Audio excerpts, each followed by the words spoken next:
Hey guys, tonight we begin with a quiet but terrifying chapter in history. The rise of a man who didn't seize power with a coup or a battlefield, but walked into it wearing a suit, signing papers, and shaking hands. It's the story of how Adolf Hitler, a fringe political agitator with a funny mustache and a knack for angry speeches, managed to transform Germany's democracy into a dictatorship without ever breaking the law. And it didn't happen overnight.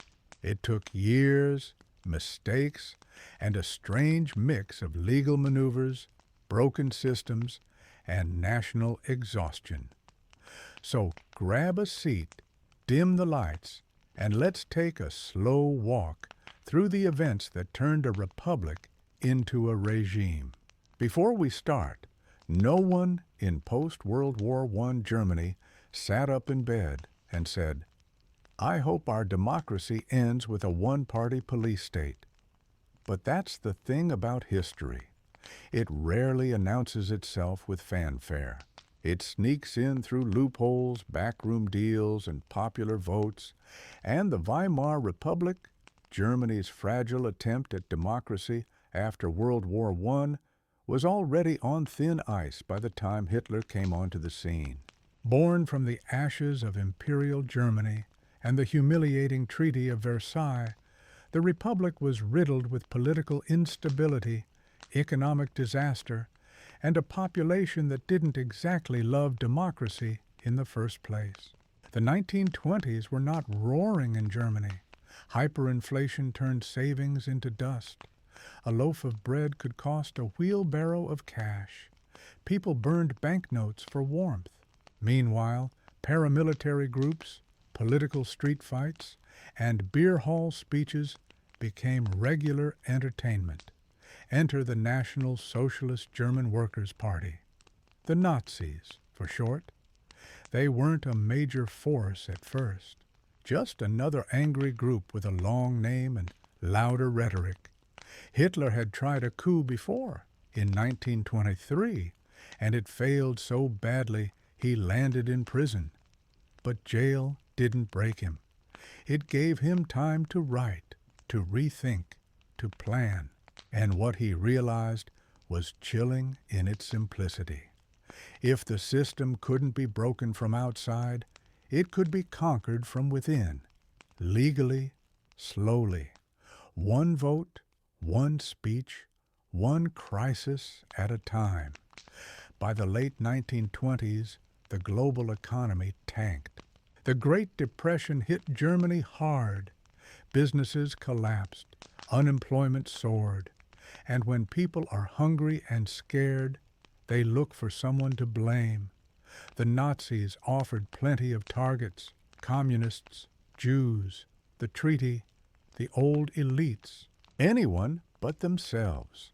Their message was simple, aggressive, and loud works when everything else is falling apart.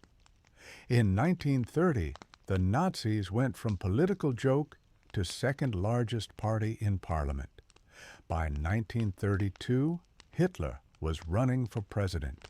He lost, but not by much. The message was clear. The man with the shouting voice and iron stare was no longer a fringe figure.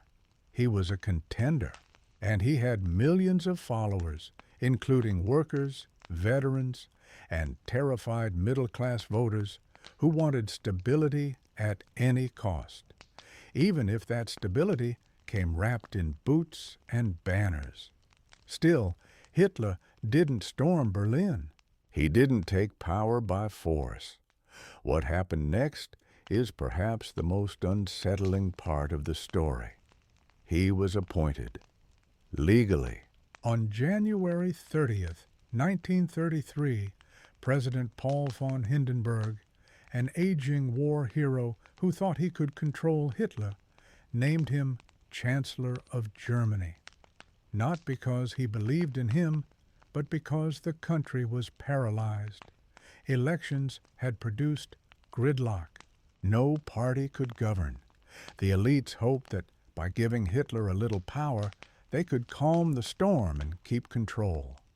They were wrong, and we'll get to that. But tonight's focus isn't on shouting or war. It's on something much quieter, the subtle erosion of law. The way systems meant to protect freedom were twisted, bent, and finally turned inside out. Not by monsters, but by men in suits who thought they were being clever. Because when Hitler stepped into the chancellery, he didn't slam the door behind him. He held it open for propaganda, for secret police, for one-party rule. And the terrifying thing is, most of it looked like politics as usual. On the surface, nothing changed. The Reichstag still met. Papers were still printed. People still voted. But underneath, the floor was already shifting. Dictatorship doesn't always wear a crown or wave a flag. Sometimes it signs a budget, shakes a hand, smiles for the camera. And sometimes the revolution doesn't come with gunshots. It comes with paperwork. Next time, we'll talk about what happened just a month after Hitler took office. A fire, a panic, and a law that changed everything. It started with a fire, February 27, 1933. Just 4 weeks after Hitler was sworn in as Chancellor, the Reichstag building, home of the German Parliament, burst into flames. By the time the fire was out, the symbol of German democracy was a blackened husk. The government blamed a Dutch communist named Marinus van der Lubbe, who was found inside the building shirtless and confused. The story was that he acted alone, that he was a radical who struck at the heart of democracy. Maybe that's true, maybe it isn't. But what matters more is how the fire was used. Within hours, Hitler declared it proof of a communist uprising. He didn't wait for an investigation. He didn't ask questions. He simply demanded more power. And the next morning, President Hindenburg signed a new law, the Reichstag Fire Decree. Officially, it was called a Decree for the Protection of People and State. But what it really did was suspend civil liberties. No more freedom of speech, no more privacy in the mail, no more right to gather in public. Police could arrest anyone without a warrant. Homes could be searched without cause. Newspapers could be banned. And all of it was legal. Because remember, the Constitution of the Weimar Republic allowed emergency powers. It was written during chaotic times, when rebellion and invasion were real fears. The president had the right to suspend rights during a crisis, and this, Hitler claimed, was a crisis. So, within a day, the rules changed. Not permanently, not yet, just temporarily, just until the danger passed. Except the danger never did. The Nazis moved fast. They raided communist offices, shut down publications, arrested thousands. Their political enemies weren't just challenged, they were erased. And the public, exhausted by years of chaos and afraid of violence, mostly went along with it. Some were relieved, others silent. Fear is very persuasive. Then came the election, March 5th, 1933. Hitler wanted a majority in Parliament. With it, he could pass the laws he wanted. Without it, he still needed other parties to agree. So the campaign was 1 part politics, 2 parts terror. The Nazis controlled the streets. Brown shirts broke up rallies, intimidated voters, and made sure posters for other parties didn't stay up long. Meanwhile, Nazi-controlled police arrested opposition candidates, and made sure no one forgot the Reichstag fire. Hitler called it the battle for Germany's soul, and in a way, it was. But the results weren't what he hoped. The Nazis won more seats than ever before, but still not enough for a full majority. They needed help, and they found it in an unlikely place. The conservative German National People's Party, traditional monarchists who hated communism more than they feared Hitler. Together, they had the votes. But Hitler wanted more than a majority. He wanted a legal revolution. And for that, he needed one more law, the Enabling Act. It sounds harmless, even helpful. A law that would allow the government to act quickly in an emergency without waiting for slow parliamentary debates. But what it really did was give Hitler full legislative power. If passed, the Enabling Act would let him make laws without the Reichstag, without votes, without limits. To pass it, he needed 2/3 of Parliament to agree. That meant changing the rules with the consent of the very people he planned to sideline. So the Nazis pulled every lever. Communist deputies were arrested or blocked from entering. The center-right was promised stability. The Catholic Center Party, key to the vote, was promised protection for religion and families. On March 23, 1933, in the Kroll Opera House, surrounded by Nazi flags and soldiers, the Reichstag voted. Only the Social Democrats opposed it. Everyone else, afraid or convinced or both, gave in. The law passed. Hitler now had the legal power to rule by decree. No more parliamentary debates, no more need for presidential approval, no more checks. Just the Chancellor making law. And everything that came after, the censorship, the secret police, the camps, the one-party state, all of it started here, with a vote. But it didn't feel like a coup. It didn't feel like a war. It felt like politics, the kind with speeches, uniforms, and promises of safety. And that's what made it so dangerous. Next time, we'll talk about how Hitler used his new powers to dissolve the opposition, ban rival parties, and make sure no one ever voted against him again. With the Enabling Act in place, Hitler no longer needed a majority. He no longer needed debate, approval, or opposition.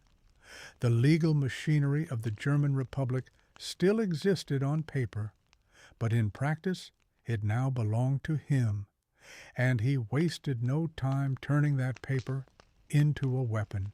Within weeks, he began reshaping the government, not by burning it down, but by hollowing it out. First came the unions. On May 2, 1933, Nazi stormtroopers seized trade union offices across Germany. Leaders were arrested. Funds were confiscated. Independent labor organizations were dissolved. In their place, the Nazis created a single state-run union called the German Labor Front. No strikes, no negotiations, no voices, just obedience. It was framed as a unifying gesture. One nation, one purpose, one voice. But what it really meant was that workers had no more power, no leverage, no protection. Their only role now was to serve the state, and the state served Hitler. Then came the political parties. The communists had already been neutralized after the Reichstag fire. Now, one by one, the remaining parties were pressured, threatened, or convinced to disband. Some thought it was temporary, a gesture of national unity. Others believed they could return to politics later, when things calmed down. But the door only swung one way. By July 1933, All parties except the Nazis had either dissolved themselves or been banned. On July 14th, the process was made official. A new law declared the Nazi Party the only legal political party in Germany. Any attempt to form a new one was a criminal offense. Germany, the republic born after World War I, was now a one-party state, and the transition had happened not through tanks or riots, but through paperwork, signed, stamped, and filed. The next step was culture. Books were burned. Art was labeled degenerate. Journalists were silenced or replaced. Schools rewrote their curriculum. Churches were pressured to align with the new vision. And the vision was clear.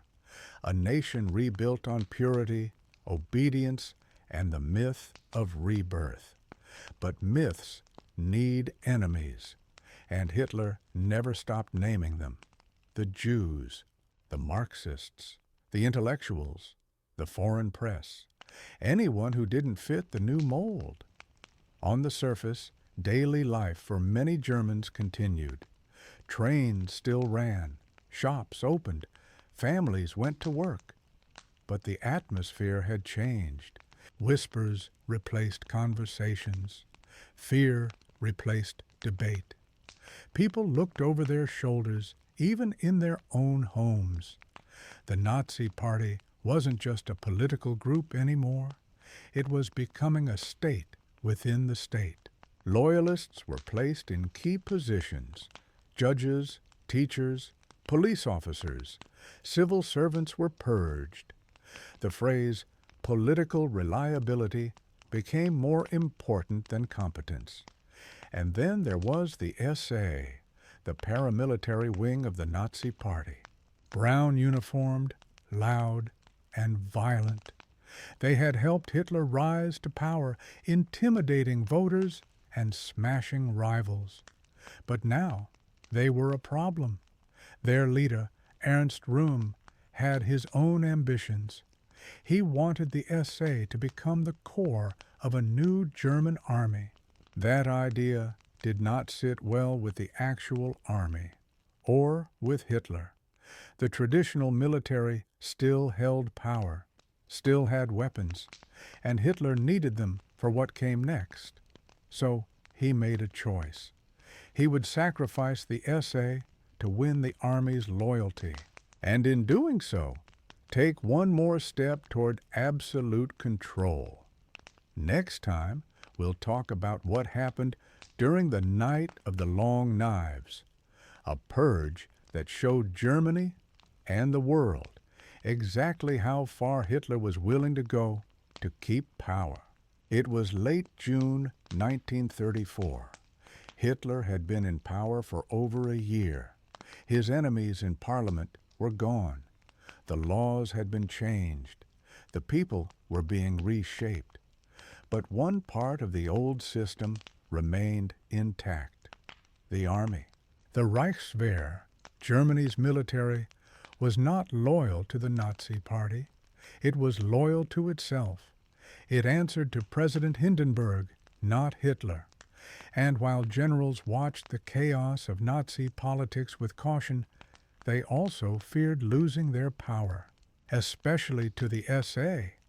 The SA, or Sturmabteilung, had been Hitler's stormtroopers. They marched in parades, smashed opposition meetings, and brought muscle to Nazi rallies. Their leader, Ernst Röhm, was close to Hitler. Too close, according to some. Röhm saw himself not just as a commander, but as a revolutionary. He wanted a second wave of transformation, one that would replace the old elites, including the military. The army hated him. Business leaders feared him. And Hitler began to worry that Röhm was becoming a threat, not just to power, but to order. So he made a decision. He would eliminate Röhm and the SA's leadership in one swift, public move. The purge began on June 30th, 1934. Over the next several days, Known as the Night of the Long Knives, Nazi forces arrested and executed dozens of SA leaders. Röhm was taken to a cell and given a pistol. When he refused to kill himself, he was shot. But it didn't stop with the SA. The purge extended beyond those in uniform. Old rivals, former allies, critics, and even people only loosely connected to the supposed plot were killed. Hitler used the moment not just to crush Röhm, but to settle scores, to send a message. The killings were not secret. They were announced, explained, justified. Hitler went on the radio and told the nation that he had acted to protect Germany, that he had struck down traitors to preserve the revolution. Many believed him. Others were too afraid to question. The army, satisfied that Röhm was gone and their position secure, pledged their loyalty, not to the Constitution, not to Germany, but to Hitler himself. It was no longer a military serving the state. It was now a military serving a man. And then, a month later, President Hindenburg died, the last figure with the legal power to remove Hitler. The old general, sick and isolated, passed quietly on August 2nd, 1934. Within hours, Hitler announced a new title, Führer. He combined the roles of chancellor and president.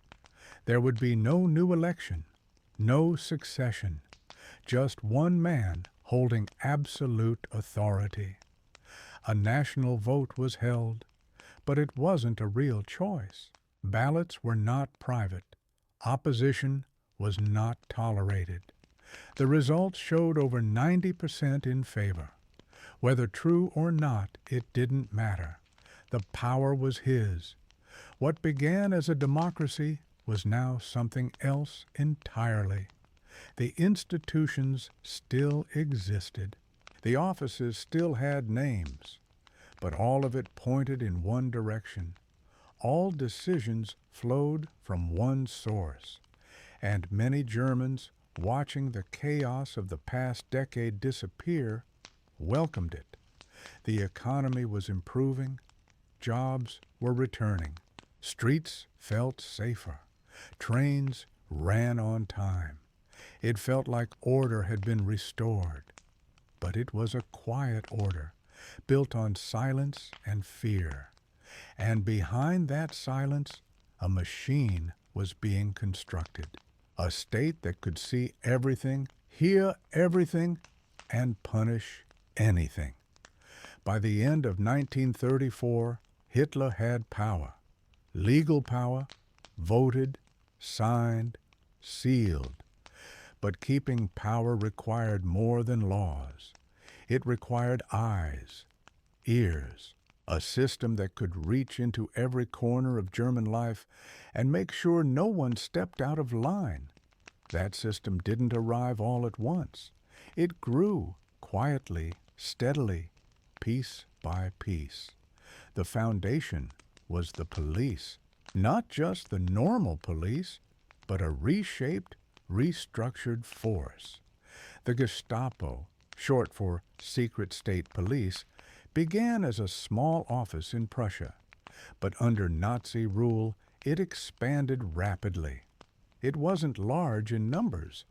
What made it effective was fear. The Gestapo didn't need to knock on every door. They only needed people to believe they might. They relied heavily on informants, neighbors reporting neighbors, teachers watching students, workers listening at lunch. Sometimes it was genuine loyalty, sometimes fear, sometimes just settling a score. What mattered was that people never felt safe. There was no warning, no summons. If the Gestapo came, you disappeared. No trial, no lawyer, no explanation, just an accusation and a vanishing. Alongside the Gestapo were the SS. Once Hitler's personal bodyguards, the SS evolved into the most powerful force in the Nazi state. Dressed in black, they were not just soldiers. They ran camps, controlled intelligence, monitored loyalty. The SS became a state within the state, answering only to Hitler. Then there was propaganda. Headed by Joseph Goebbels, the Ministry of Public Enlightenment and Propaganda controlled the narrative. Newspapers, films, radio broadcasts, posters, even school textbooks were rewritten to reflect the Nazi worldview. Opposition was not just dangerous, it was unthinkable. The message was simple. Germany had been betrayed. Now it was being restored. Unity, order, tradition, a return to greatness, all under one leader, and people believed it, or pretended to, or stayed quiet, because the cost of speaking up was rising, not just for you, but for your family, your friends. Guilt by association became normal. Censorship wasn't always loud. Sometimes it was just a missing article, a blank spot on the radio, a book that used to be there but wasn't anymore. Libraries were emptied, poems vanished. History was rewritten to fit the new truth. And it wasn't just about silencing words, it was about shaping minds. Children were placed into Nazi youth programs. Boys learned discipline, loyalty, and how to march. Girls were taught obedience, motherhood, and racial purity. It wasn't just education, it was preparation. Citizenship became a performance. You said the right things, waved the right flags, attended the right rallies, not because you always believed, but because belief was no longer optional. And above it all, Hitler remained distant, rarely seen in public without staging. He was presented not just as a leader, but as a symbol, calm, strong, patient, a man who worked tirelessly for Germany, the father of the nation. In truth, power was decentralized beneath him. Ministries competed. Officials guessed what he wanted. They called it working toward the Führer, a system where everyone tried to impress the top by going further than required. It created chaos, and that chaos kept him above the blame. When something went wrong, it was a minister's failure. When things went right, it was Hitler's vision. And in the background, quietly and efficiently, the machine continued to grow. The Nazi regime did not start with violence. It started with paperwork, with small changes, a speech here, a law there. And for the Jewish population of Germany, the change came in quiet waves, not overnight, not in explosions, but in forms, stamps, and silence. Jews made up less than 1% of the German population in 1933. Many were veterans of World War I, doctors, lawyers, shopkeepers, neighbors, Germans who saw themselves as part of the nation. But to the Nazi state, they were never truly part of the story. They were the scapegoat, the explanation for defeat, for depression, for every humiliation the country had suffered. And so the first step wasn't exile, it was exclusion. In April 1933, just weeks after Hitler took power, a national boycott of Jewish businesses was declared. Posters went up. Stormtroopers stood outside shops. Some windows were smashed. Some customers were harassed. But it wasn't about economic damage. It was about public marking. This store is Jewish. This doctor is Jewish. This school is Jewish. That same month, Jewish civil servants were dismissed from government positions. Teachers, judges, and lawyers lost their jobs, not all at once. But the message was clear. The state would no longer be shared. Then came the laws, not one giant decree, many small ones. Jews could no longer work in media, could not join the military, could not marry non-Jews. Each law had a name. Each was passed legally. In 1935, the Nuremberg laws formalized it. Jews were stripped of citizenship. They were now subjects, not citizens. Marriage between Jews and non-Jews was outlawed. Any existing unions were investigated. The laws were precise, cold, bureaucratic. They defined Jewish identity by blood, not belief. Even people who had converted, who had never practiced Judaism, were now marked.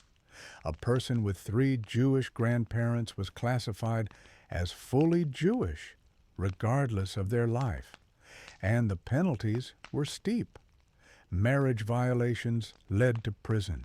Accusations spread fast. Rumors became evidence. A relationship was enough to ruin a career, or worse.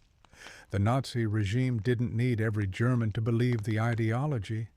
It just needed most people to look away, and most did. Some supported it. Others were indifferent. A few resisted, but silence was safer. And the longer the system stayed in place, the more normal it seemed. Children learned it in school. Neighbors adjusted. The word Jew became less personal, more distant, a category. The state introduced identity cards, then required Jews to carry them at all times. Later, a red letter J was stamped onto them. The purpose wasn't efficiency, it was humiliation, separation. By the late 1930s, Jewish businesses were being sold under pressure, often for a fraction of their value. It was called Aryanization, a soft word for forced transfer, and behind every policy was a file, a desk, a uniform. There was no vote, no trial, just a system that watched, recorded, and acted. When synagogues were vandalized or rabbis arrested, the official response was silence. The law allowed it, the public adjusted, and the machine kept moving. What began as exclusion was starting to look like something else, something irreversible. It was November 9th, 1938, a date chosen deliberately. It marked the anniversary of the failed Nazi coup in 1923, the Beer Hall Putsch, a day already wrapped in memory and symbolism. That night, violence swept across Germany and Austria. It had a name, Kristallnacht, the night of broken glass. In the official version, it was spontaneous. A public outcry after a German diplomat was killed in Paris by a Jewish teenager. But that version was a lie. The Nazi leadership had planned it, organized it, directed it. Across hundreds of towns and cities, Nazi stormtroopers and local supporters smashed windows of Jewish shops, homes, and synagogues. Glass covered the streets. Flames lit the night. Police were told not to intervene. Fire brigades arrived only to protect nearby non-Jewish property. Over 250 synagogues were destroyed. More than 7,000 Jewish businesses were damaged. Jewish cemeteries were desecrated. Homes were looted. People were beaten in public, humiliated, arrested. Nearly 100 Jews were killed. But that was not the only number. In the days that followed, over 30,000 Jewish men were rounded up and sent to concentration camps. Not yet death camps, but camps nonetheless. Places of forced labor, starvation, and cruelty. And then came the twist. The Jewish community was blamed for the damage, fined 1 billion Reichsmarks, insurance payouts for broken windows and looted goods were confiscated by the state. It wasn't just terror, it was theft, and the world watched. Foreign newspapers reported it, governments issued statements, but no one took action. Borders remained closed. Immigration quotas stayed in place. Sympathy was expressed, but policies did not change. For many Jews, Kristallnacht marked the point of no return, the hope that things would pass, that the madness would fade, that Germany would come back to itself. Those hopes shattered with the glass. The Nazi regime tested the public reaction. It was watching, listening, and when the world did not respond with consequences, it moved forward, faster. In the months that followed, Jewish children were expelled from public schools. Jews were banned from parks, libraries, and theaters. Radios were confiscated. Pets were taken. It wasn't just violence anymore. It was erasure, one law at a time. The pace increased. Names were changed. Sarah and Israel were added to Jewish passports. Women and men marked by force, not choice. Jews were banned from owning typewriters, from owning bicycles, from buying meat on certain days. The goal was not just separation, it was exhaustion. Leaving Germany became harder, not just because of laws, but because other countries had little room. Visas were scarce, passages expensive. Some escaped, many couldn't. And those who stayed behind faced a society that no longer saw them. To the average German, Jewish life was becoming invisible, no longer heard in classrooms, no longer seen in stores, no longer part of the picture. The Nazi vision was working, not through sudden war, but through steady removal. And still, it was not the end. The worst had not yet come. But the tracks were being laid. The camps were being built. The lists were being prepared. By 1939, the Nazi regime had done what many thought impossible. It had transformed a democratic republic into a totalitarian state without civil war, without mass revolt, and without abandoning legality. And now, with its control over Germany nearly absolute, it looked outward, toward expansion. The idea wasn't new. Hitler had written about it years before. The need for living space, Lebensraum, a belief that Germany deserved more land, more resources, more influence. The vision was not just about territory. It was about a racial empire. In March 1938, Austria was annexed. The Anschluss, as it was called, brought German troops across the border without a shot fired. The Austrian government collapsed. Nazi flags went up. Crowds cheered, some out of belief, some out of fear, and some because they sensed which way the wind was blowing. Jewish Austrians were humiliated immediately, forced to scrub sidewalks, beaten in the streets. Laws were applied overnight. The machinery already built in Germany was simply extended. 6 months later, the Sudetenland, a German-speaking region of Czechoslovakia, was handed over after negotiations with Britain and France. No war, just pressure, a conference, a signature. And then, in March 1939, The rest of Czechoslovakia was taken, no longer hidden behind diplomacy. It was a clear signal. The regime was done pretending. At home, the grip tightened. The Gestapo continued its work. Surveillance expanded. New categories of enemies were added, not just Jews and communists, but the disabled, the Roma, LGBTQ people, anyone labeled deviant. Propaganda shifted too. It became more militarized. Children drilled in uniforms.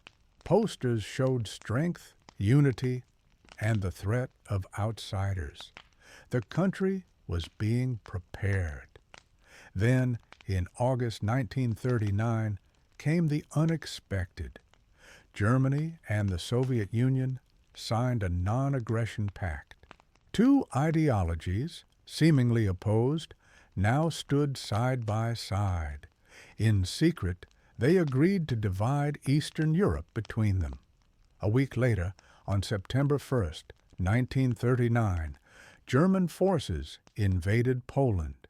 Within days, Britain and France declared war. The Second World War had begun. But in Germany, it didn't look like disaster. It looked like progress. Victory came fast. Towns fell. Armies surrendered. German troops rolled through Polish streets with cameras filming. Behind the soldiers came the police units, special squads tasked with more than security. Their job was to identify enemies, seize property, and begin the next phase of the regime's vision. Jews in Poland were forced into ghettos, walls built, food rationed, disease spread, entire communities cut off from the world, not yet killed, but marked. At home, the war gave cover. Dissent was treason. Rationing became patriotic. Sacrifice was a duty. Opposition voices disappeared. Some fled. Others stayed silent. And for many Germans, the early months of the war felt like success. Unemployment was down. The economy was busy. And victories were everywhere. But behind the victories, something darker was taking shape. Files grew thicker. Camps expanded. Deportations increased. The war had created opportunity, and the regime was ready to use it. Next time, we'll explore how the Nazi state used war not just to conquer land, but to accelerate its internal agenda, and how temporary laws became permanent realities. The outbreak of war changed everything, not just on the front lines, but at home. The Nazi regime, already rooted in control, now operated with almost no limits. Emergency became routine. Exceptions became the rule. Martial language entered daily life. Sacrifice, duty, loyalty. The war was not just about defeating enemies abroad. It was about completing a transformation at home. The dictatorship had power. Now it wanted permanence. One of the first effects was the silencing of debate. There were no opposition parties to resist, but there were still individuals who remembered a time before.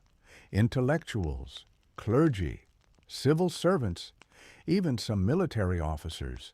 The regime acted carefully. Not every critic was arrested. Some were watched, others warned. But the message was the same: conform or disappear. Meanwhile, state control grew more sophisticated. Food was rationed. So was fuel, clothing, paper, even soap. But the rationing wasn't just practical. It was psychological, a way to bind people to the regime. If you needed a coupon to eat, you were less likely to challenge the system that gave it to you. The Ministry of Propaganda adjusted its tone. Less triumph, more unity. Films celebrated the common German. Posters urged vigilance. Radio broadcasts emphasized enemies within. And the enemies kept multiplying. Jews were the central target, but not the only one. Political prisoners, homosexuals, Roma, people with disabilities. Each group was labeled, categorized, and processed. Concentration camps, originally built for political opponents, were expanding. Places like Dachau and Buchenwald grew larger, more organized, still brutal, still hidden, but now running with bureaucratic efficiency. New ones appeared in occupied territory. These were not temporary. They were designed for scale. Transit camps, labor camps, facilities for deportation. The legal system adapted. New decrees removed protections. Trials were shortened or skipped. Verdicts became predictable. Acquittal became rare. Police powers increased. So did the number of agencies. The Gestapo, the SS, the regular police, each with overlapping authority, each encouraged to act without hesitation.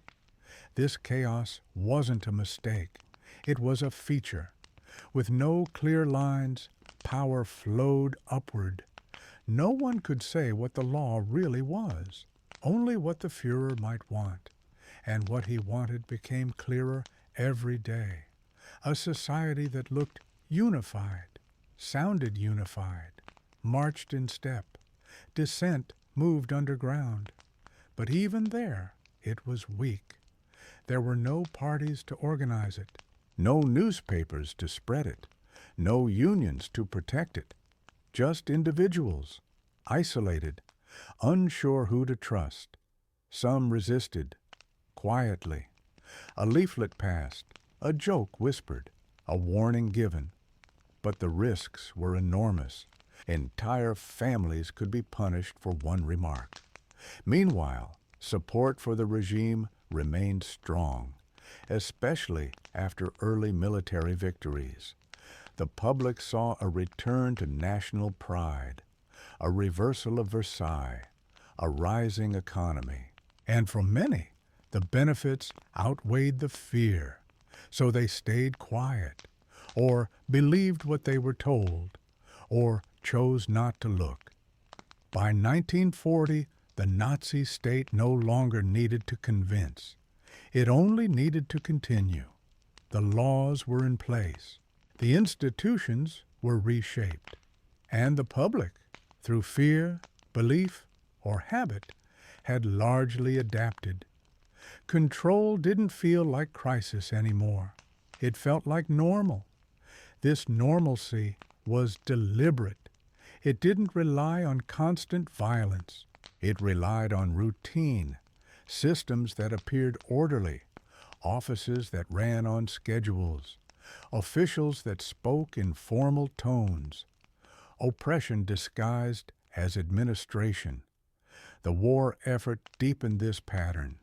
Everything revolved around it. Labor, production, education. Even leisure was filtered through the state's goals. The regime created programs to reward loyalty, vacations through strength through joy, subsidized theaters, public concerts, carefully monitored but real. This mix of reward and repression kept many people invested. Not everyone benefited equally, but enough people felt the system worked for them, and for those who didn't, there was no space left to say so. The process of normalization extended to violence. Concentration camps continued to grow. Deportations increased. But the public saw little. Most camps were outside the cities. Information was vague. Rumors existed, but details were scarce. Propaganda described enemies as threats, subhuman, dangerous. Removing them was described not as cruelty, but necessity, a measure of public health, Even language changed. Words were softened. Murder became cleansing. Deportation became resettlement. Terms that allowed distance, that let people say they didn't know or didn't understand. Inside the camps, conditions worsened. Labor was brutal. Food was scarce. Punishment was routine. Death was constant. But the system didn't rely on chaos. It was structured. Trains arrived on time. Lists were kept. Orders were followed. Many who worked in the camps were not sadists. They were clerks, guards, cooks, people following assignments. This is what made the system so effective. It didn't depend on madness. It depended on order. And outside the camps, life continued. Streets were clean. Markets opened. Children went to school. There were signs of war, of course. Blackout curtains, air raid drills, shortages. But none of it seemed connected to the growing network of camps, fences, and files. Some Germans helped hide people, risked everything. Others ignored the knocks next door. Others watched, said nothing, or worse, informed. The state didn't need everyone to support it, just enough people not to resist. And when resistance did happen, it was crushed quickly. Trials were short, punishments severe, warnings posted. Even churches, once a potential voice of opposition, found themselves tangled. Some pastors protested, were arrested. Others stayed quiet, hoping to protect their congregations or themselves. And the schools kept teaching loyalty, obedience, history rewritten to match the new timeline, biology distorted to support racial policy, geography redrawn. Children grew up in a world where the regime was simply the world. They had never known anything else. In a dictatorship, control over the body is never enough. It must reach deeper, into thoughts, habits, and instincts. The Nazi regime understood this, and so it set out to reshape the German mind. From the youngest age upward, education became one of the most powerful tools. Textbooks were rewritten to match the regime's narrative. History was no longer a record of the past. It became a myth of betrayal, struggle, and rebirth. The Treaty of Versailles was cast as an injustice, the Weimar Republic as weakness, the Nazi rise as destiny. Biology lessons introduced racial theory, charts, measurements, classifications. Students learned to sort people by ancestry, to judge worth by blood. Geography classes emphasized expansion, the need for land, the idea that Germany had been denied its rightful space. Physical education was prioritized, not just for health, but for discipline. Marching, drills, survival exercises. Boys were trained for future service, girls for motherhood. Outside school, youth organizations picked up where classrooms left off. The Hitler Youth for boys, the League of German Girls for girls. Attendance was strongly encouraged. Later, it became mandatory. These groups offered community, uniforms, activities, but they also offered ideology, songs, slogans, loyalty oaths, campfires mixed with propaganda. By the time a child reached adulthood, their world had already been shaped. Dissent was strange. Loyalty was familiar. The state had become a second home. Families were not spared either. Parenting itself became monitored. Mothers were praised for producing racially pure children. Awards were given, medals for large families. The state even offered loans for newlywed couples, reduced for each child born. Fathers were expected to lead with strength, to support the regime, to teach discipline. Children were told to report parents who spoke against the government. Privacy faded. The home, once a refuge, became another branch of the state. Religion posed a challenge. Some churches tried to resist. Others adapted. A group known as the German Christians blended Nazi ideology with Christian language. They removed Jewish texts, recast Jesus as a fighter against Jews. Not all clergy agreed. Some spoke out. A few paid with arrest, others with their lives. But the state continued to apply pressure. Sermons were monitored. Church youth groups dissolved. Religious schools closed. The regime offered a new belief system, a mix of myth, loyalty, and nationalism. It didn't erase religion. It absorbed and redirected it. Symbols became sacred. The swastika, the salute, the portrait of the Führer. Not just images, but rituals. Every speech, every rally, every broadcast reinforced the same message. Germany was strong, united, pure, and all of it was owed to one man. This cult of leadership wasn't loud at all times. Often it was quiet. A picture in a classroom, a song before lessons, a greeting exchanged in the street. In time, these habits replaced thought. People didn't need to be told what to think. They had already learned how. As the war widened, so did the ambitions of the Nazi regime. Control was no longer confined to Germany. With each military victory, the system spread. First to Poland, then to the West, Belgium, France, the Netherlands, Denmark, Norway, later to the Balkans, and then deep into the Soviet Union. These were not ordinary occupations. They were ideological campaigns. The goal was not just to defeat enemy armies, it was to reshape populations. The process began quickly. In each new territory, Nazi administrators followed the troops. They brought order, but it was a specific kind. Order based on race, loyalty, and usefulness. Local elites were replaced. Newspapers shut down, radios seized, political parties banned. Anyone seen as a threat was arrested or removed. And as always, the Jews were the first target. Ghettos were established, sometimes fenced, sometimes not, always crowded, always controlled.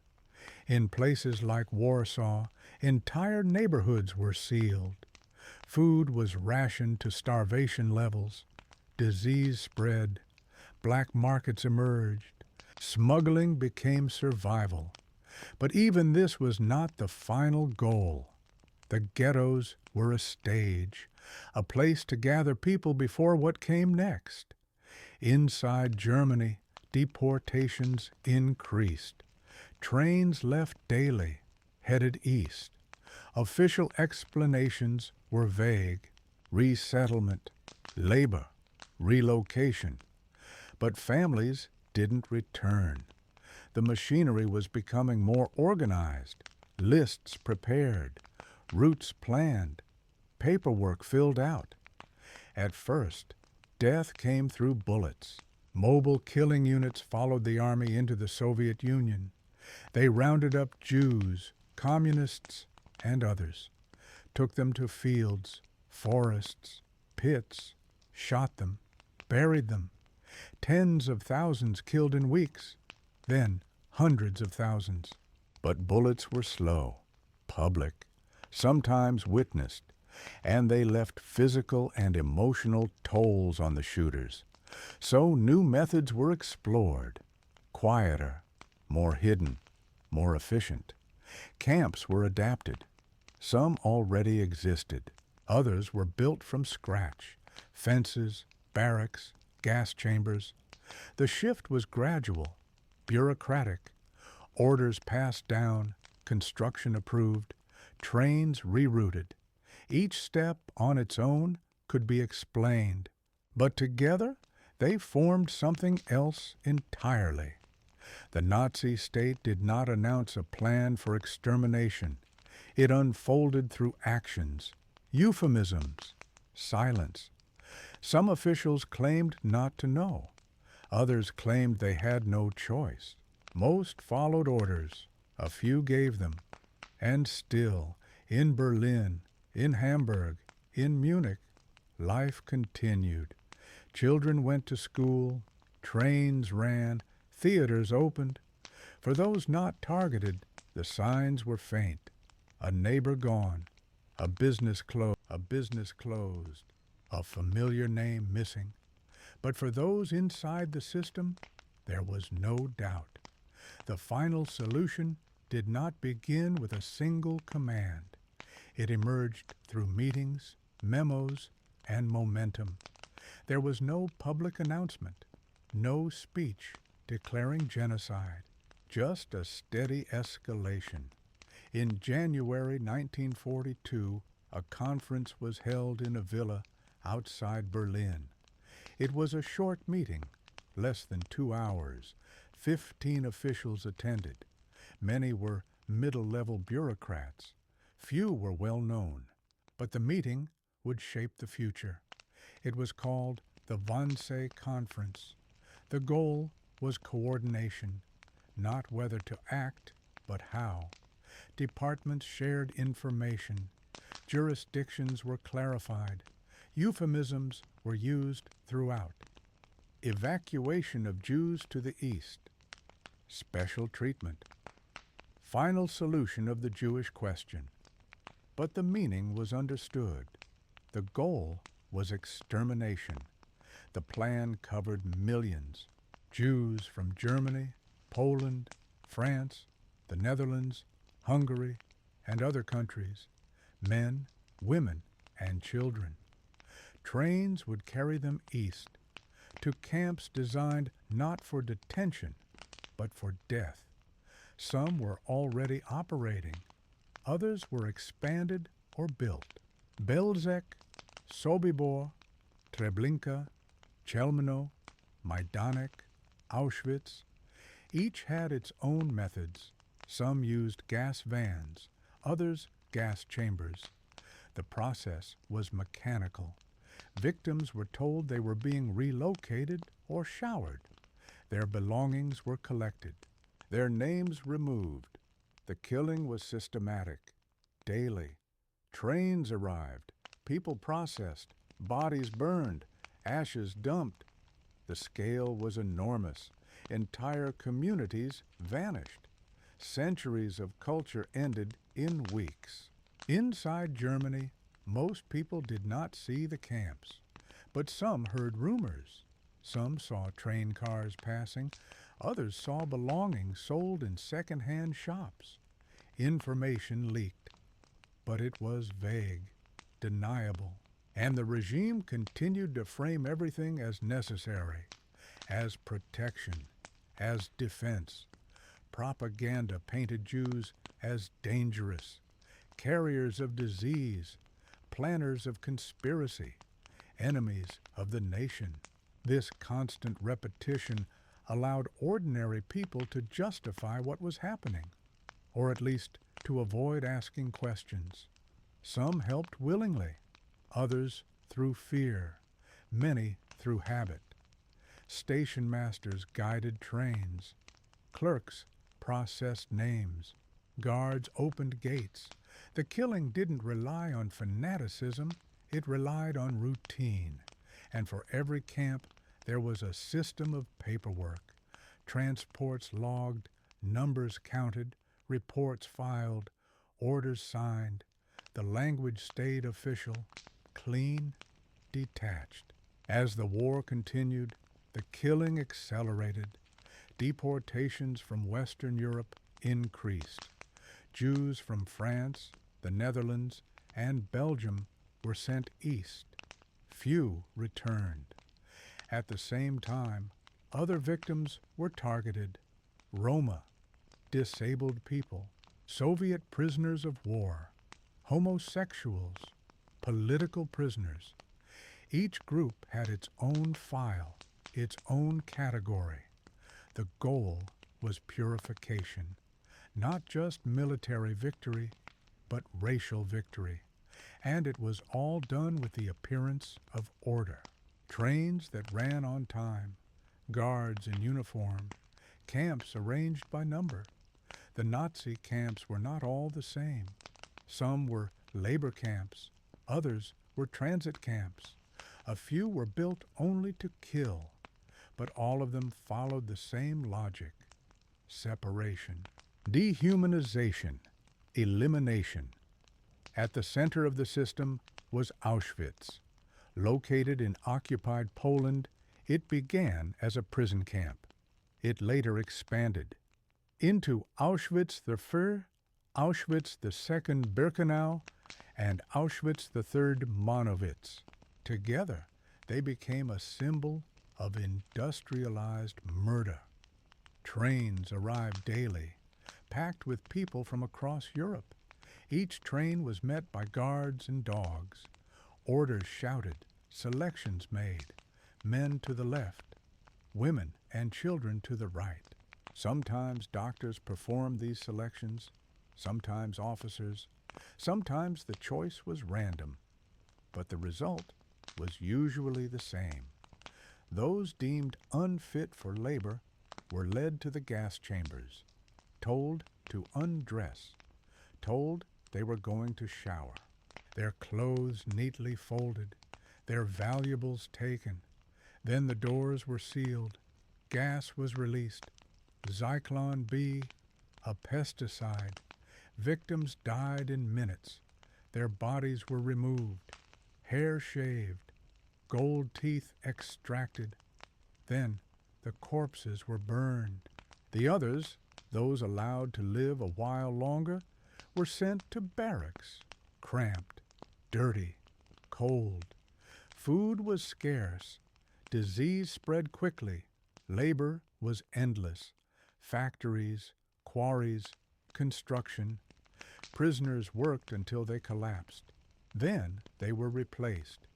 Guards were brutal, but not always chaotic. Punishment followed rules, arbitrary rules, designed to remind prisoners that nothing belonged to them, not their time, not their name, not their life. Resistance existed, but it was limited. A stolen tool, a message smuggled, a hidden note. Some prisoners escaped. A few uprisings occurred. Most were crushed. Yet even in this place, people held on to fragments of identity. A prayer whispered, a name remembered, a gesture shared in silence. Outside the fences, German companies benefited. Some used forced labor from the camps. Others built factories nearby. They signed contracts, paid the SS, received workers. The line between state and business blurred. Efficiency was prized. Morality ignored. Camp staff filled out reports. Statistics compiled. Efficiency measured. There were quotas, deadlines, orders to increase speed. The killing became routine, a task, but not hidden. Hundreds worked in the camps. Thousands lived nearby. Smoke rose from chimneys. Ash covered nearby villages. Some claimed they didn't know. Others said they suspected. A few admitted they knew and stayed silent. And still, the regime justified it all. In speeches, in broadcasts, in schools. This was described as defense. as renewal, as a historic task. Meanwhile, Germany was at war. The Eastern Front was vast, brutal. Millions died, cities burned, armies froze, and the camps continued to operate. As defeat grew more likely, the killing didn't stop. It increased. Trains kept arriving, records kept growing. By late 1942, the war was changing.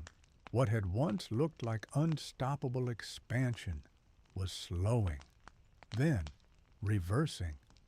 The Eastern Front, stretched thin, became a graveyard of ambition. And inside the Nazi system, the shift brought tension. Stalingrad was the turning point. A long, brutal battle, urban combat, freezing temperatures. German forces were surrounded, supplies cut. After months of fighting, the army surrendered in early 1943. It was the first major defeat, and it could not be hidden. The regime changed its tone, from triumph to sacrifice, from destiny to endurance. Propaganda urged unity. Blame was deflected. Enemies were everywhere. The war would be harder, longer, more dangerous. And at home, the pressure increased. Food grew scarce. Bombings became common. Cities damaged. Families displaced. Still, the killing continued. Even as the front collapsed, the camps remained active. Deportations did not stop. They accelerated. The logic was simple. If the war was being lost, the other goal must be completed faster. Jews in Hungary, who had been mostly spared until then, were targeted. In 1944, hundreds of thousands were deported within weeks, many to Auschwitz. Few survived. In the camps, conditions worsened. Labor intensified. Supplies shrank. Punishments increased. But so did resistance. Underground groups formed. Messages sent. Some prisoners sabotaged factories.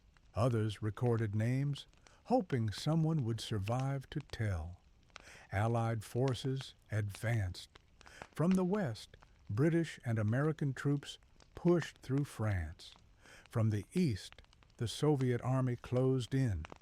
The regime responded with desperation. Death marches began. Prisoners forced to walk long distances away from approaching armies. Many died along the road, shot, starved, frozen. Inside Germany, fear returned. Cities were bombed nightly, rail lines destroyed. Civilians dug through rubble. Faith in the regime faltered. Quietly. Few spoke aloud, but the atmosphere shifted. Whispers replaced slogans, and still Hitler remained, removed from public view, moving between bunkers, holding meetings, issuing orders. Loyalty around him shrank. Some generals plotted, others obeyed. A failed assassination attempt in July 1944 led to mass arrests. Executions followed. Real traitors, suspected traitors, entire families punished. The Nazi state tightened again. As its power collapsed, its grip grew harder. Yet in the chaos, cracks appeared, documents destroyed, orders lost, officials fled. But the system did not disappear all at once. Even in the final months, trains were scheduled. Guards stood post. Camps functioned. For victims, hope was fragile.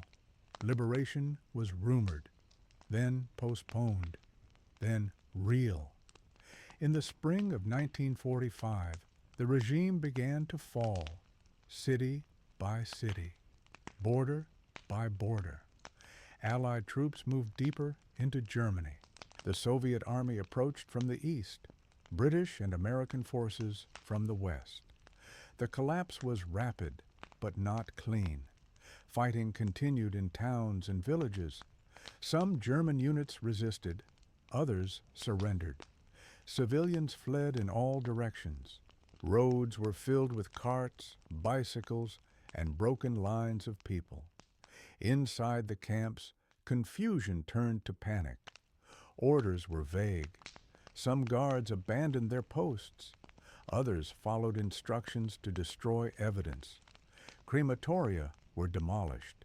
Documents burned. Witnesses killed. But not everything could be erased. As Allied troops reached the camps, the reality became visible. They found survivors barely alive, bodies stacked in piles, barracks filled with disease and starvation, the smell, the silence, the emptiness. Soldiers were shocked.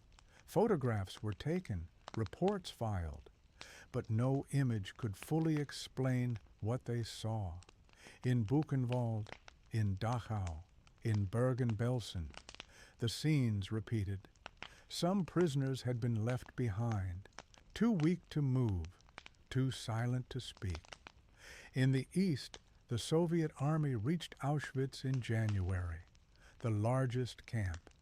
It had already been partially evacuated, but thousands remained. Most were dying. Liberation brought no instant relief. Food was scarce, medical help delayed, families gone. News of the camp spread quickly. Film crews recorded, journalists wrote, politicians visited. The world saw what had been hidden behind barbed wire and silence. The term used was concentration camp, but the meaning changed. It no longer meant detention, it meant death. In Germany, reactions varied. Some claimed ignorance, others admitted suspicion. A few had helped, a few had resisted, many had remained quiet. The Nazi leadership scattered. Some were captured, others fled. A few took their own lives. On April 30th, 1945, Hitler died in his bunker. Berlin was falling. The Reich was finished.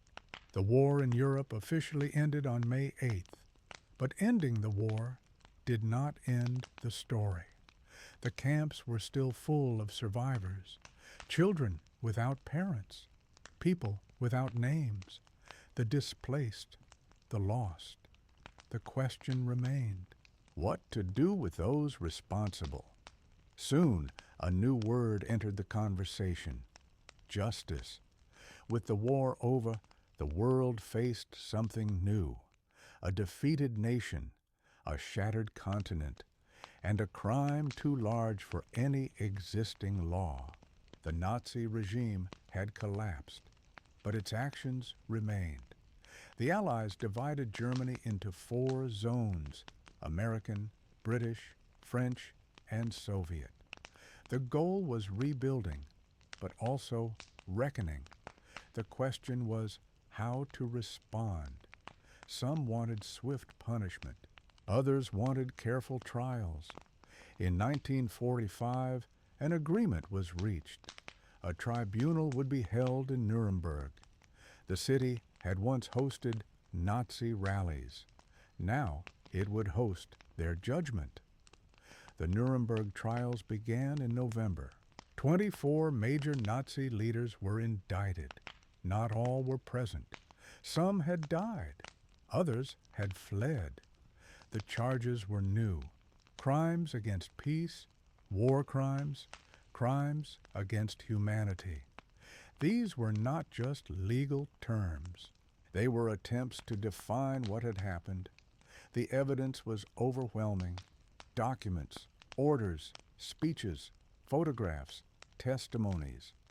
For the first time, the world saw the system described in detail: how decisions were made, how trains were scheduled, how murders were recorded. Defendants offered many defenses. Some said they were following orders. Others denied knowledge. A few admitted guilt. Most did not. The courtroom was formal, but the emotions were not. Witnesses wept, judges listened, interpreters translated. The trial lasted months, each case examined, each verdict debated. In the end, 12 were sentenced to death, others to prison. A few were acquitted. But Nuremberg was not just about punishment, it was about memory, a record, a warning. And yet, not all perpetrators were tried. Thousands had participated: guards, clerks, policemen. Many returned to ordinary life. Some were prosecuted in later trials. Others were not. The Cold War began soon after. Priorities shifted. Former enemies became allies. Prosecutions slowed. In Germany, the process of denazification began. Citizens were asked to fill out forms, declare past involvement, attend hearings. Some were banned from certain jobs. Others received mild penalties. Many claimed they had no choice. Over time, efforts faded. The need to rebuild became stronger than the need to punish. Still, memory persisted.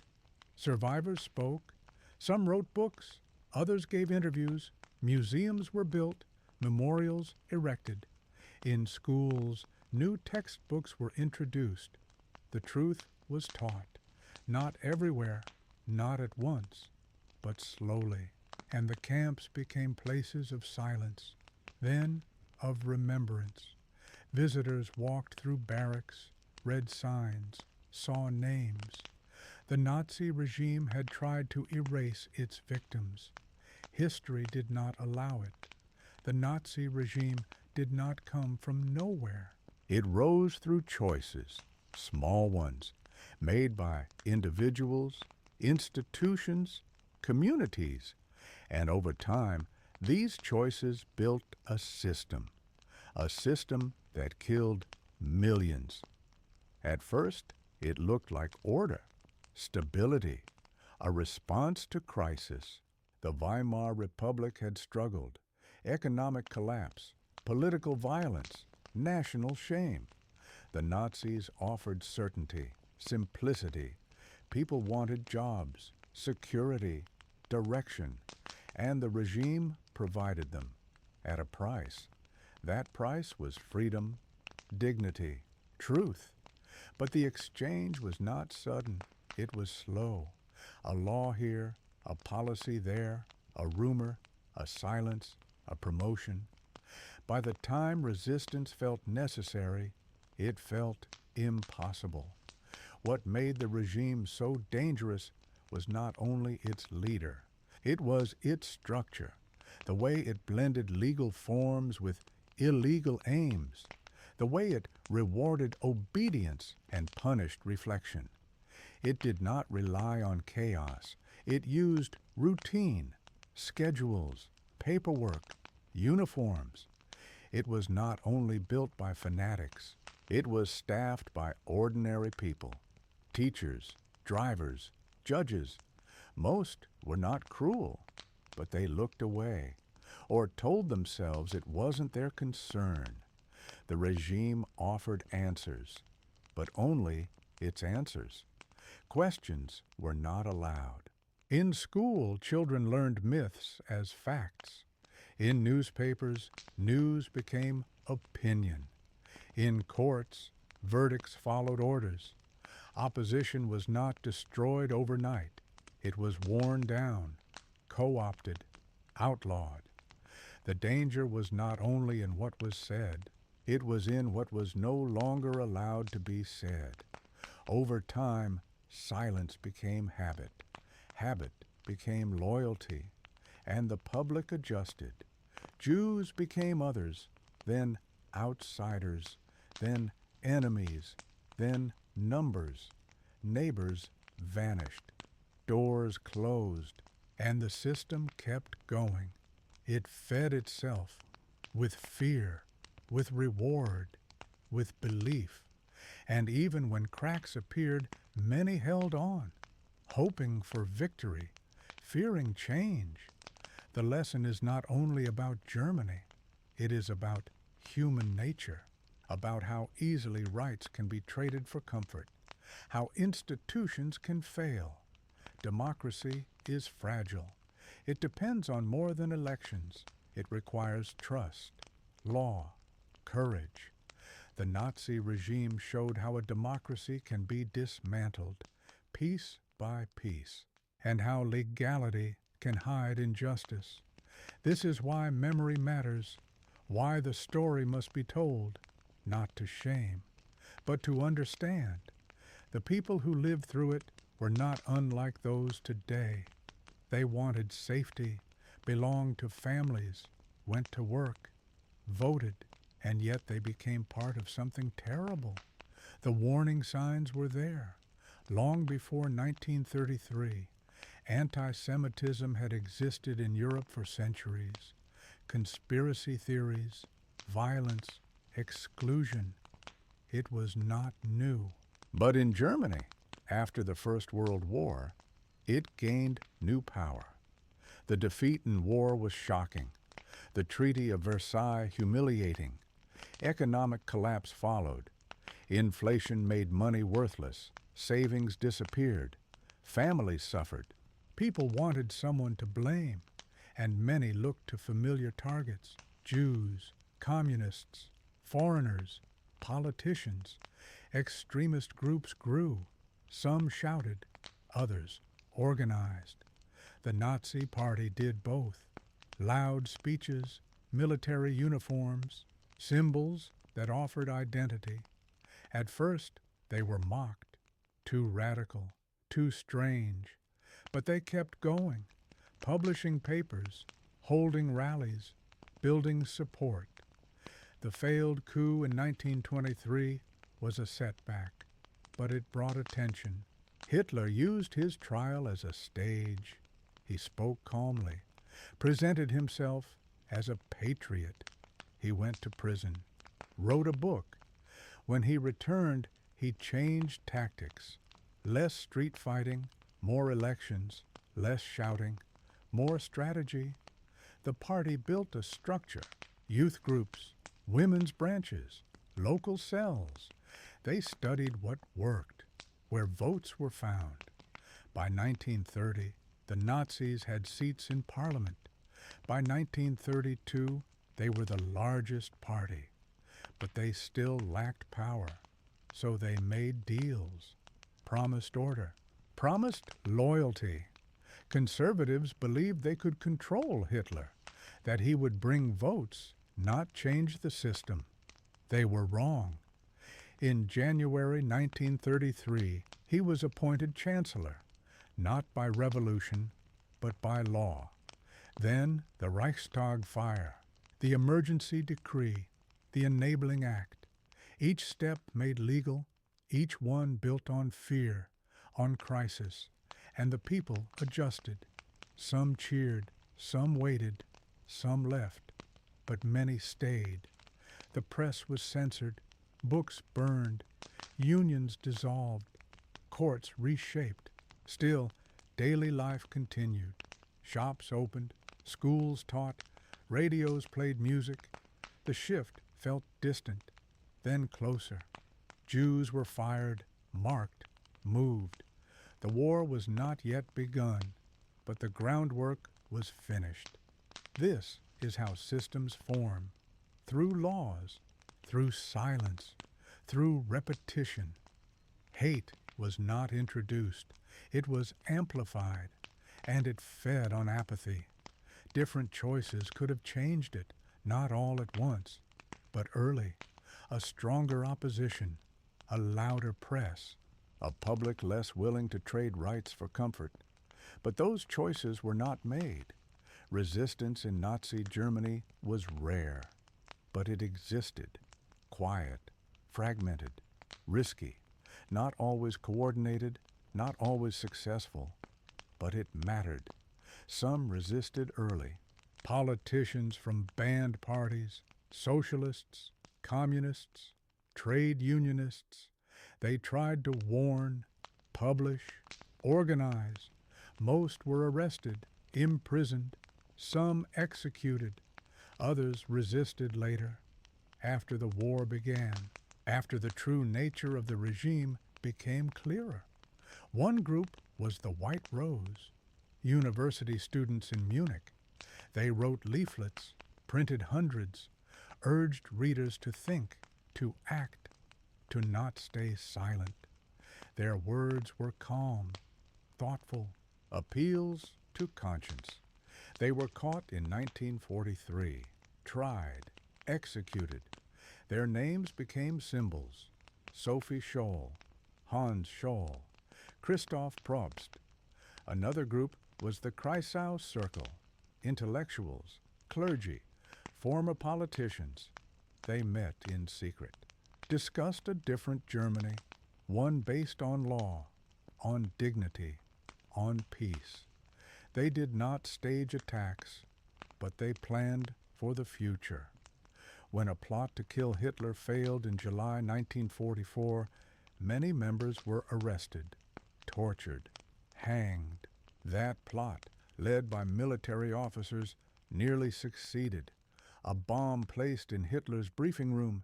It exploded, but he survived. The response was brutal.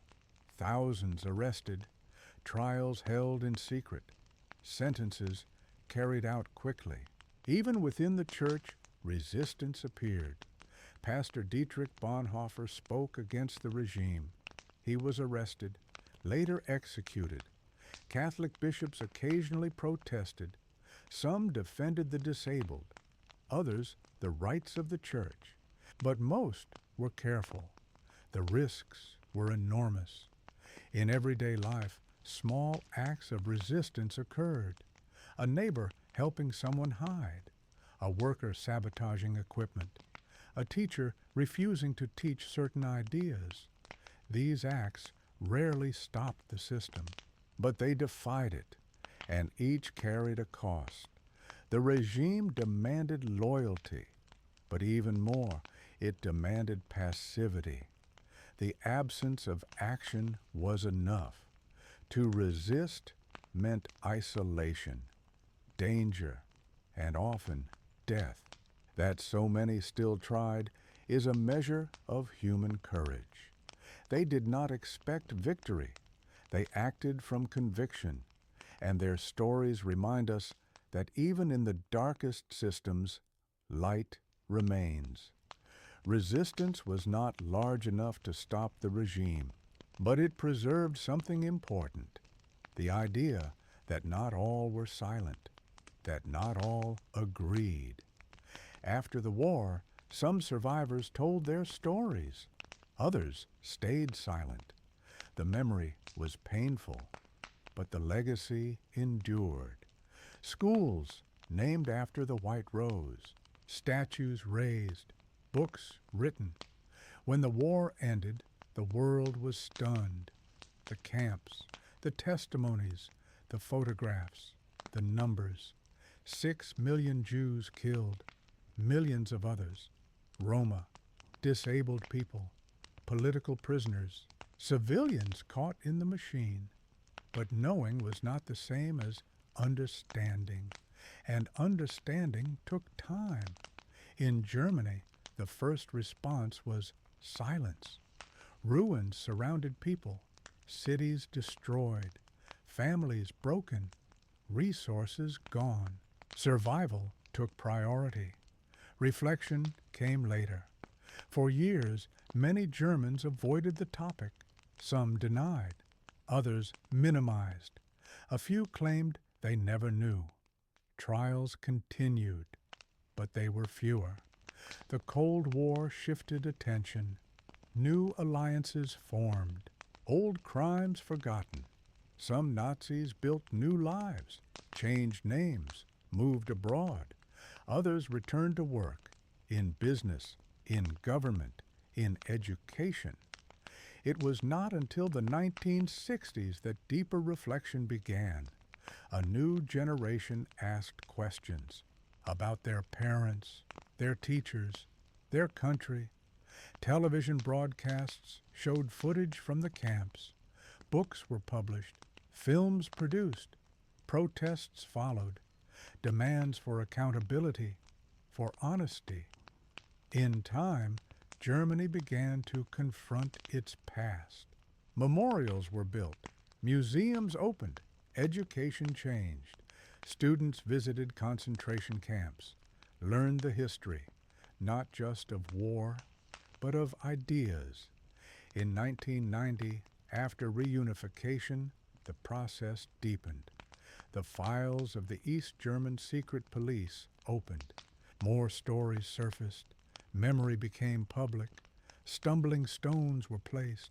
Small metal plaques in sidewalks, each with a name, a date, a fate.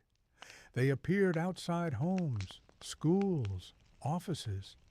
Passers-by looked down, read, remembered. The goal was not guilt. It was awareness that this had happened in these places, to these people, not long ago. Across Europe, other countries followed, honoring victims, preserving evidence. But memory is fragile. It fades, shifts, becomes politics. Some groups deny the past, others distort it. This is why history matters, not just dates, but choices. What people accepted, what they resisted, what they ignored. And it is why remembering is active, a decision, not to dwell, but to learn, so that cruelty is not mistaken for order, that legality is not mistaken for justice, and that freedom is recognized not as automatic, but as built, protected, renewed. Totalitarian systems are not built in a day. They are not only the result of one man, one law, or one moment. They are the product of many parts, some visible, others silent. Understanding how such systems take hold means looking beyond headlines.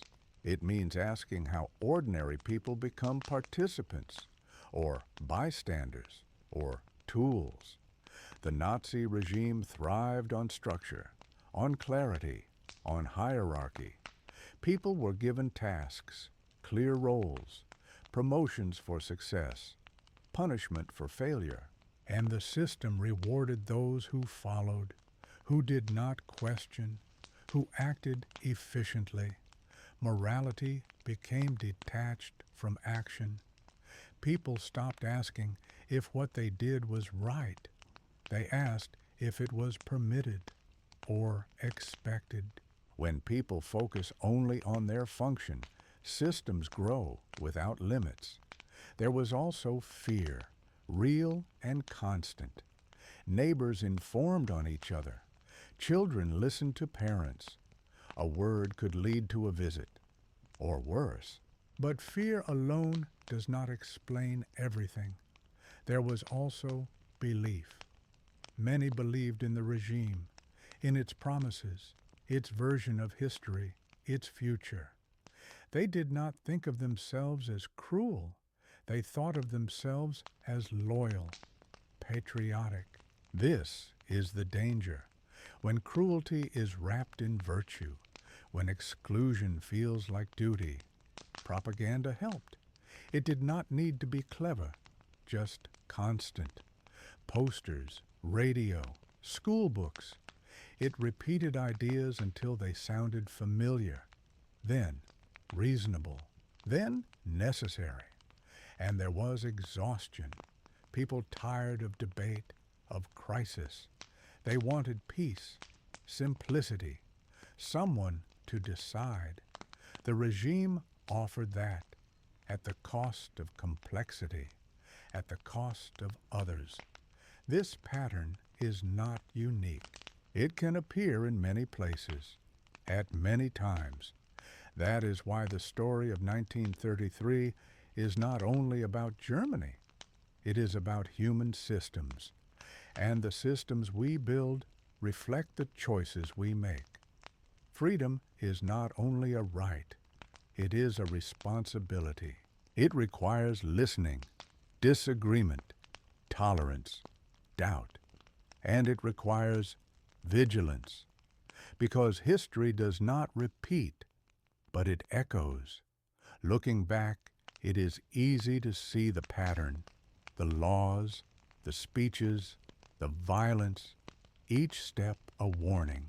But at the time, many did not see the full picture. They saw change, promises, stability, jobs, and they made compromises, small ones, acceptable ones. Support a party to stop communism, accept a policy for national unity, stay silent to protect a family. This is how systems grow, not just from force, but from permission. By 1933, Hitler had become chancellor, legally, invited by politicians who believed they could control him. But once inside, he reshaped the system, not with chaos, but with law. The Enabling Act passed through Parliament. The courts did not resist. The press fell silent. The state expanded, step by step. Rights removed, opponents jailed, minorities marked, and many said nothing. Some agreed. Others hoped it would pass. But by the time the violence became visible, the system was already strong. Resistance became dangerous, speech risky, exit difficult. This is not a story about sudden collapse. It is about slow surrender of institutions, of responsibility, of thought. That is why the year matters. 1933, not the war, not the camps, but the moment when a legal system allowed tyranny. This is what makes the Nazi rise different. It was not imposed, it was accepted. And this is what gives the story its lasting power. Democracy is not destroyed in one blow. It is eroded by leaders who test the limits, by citizens who look away, by the belief that someone else will act. That is the legacy of 1933. Not just the crimes that followed, but the choices that made them possible. In schools, in offices, in living rooms. It is also a reminder that dignity is not defended by law alone.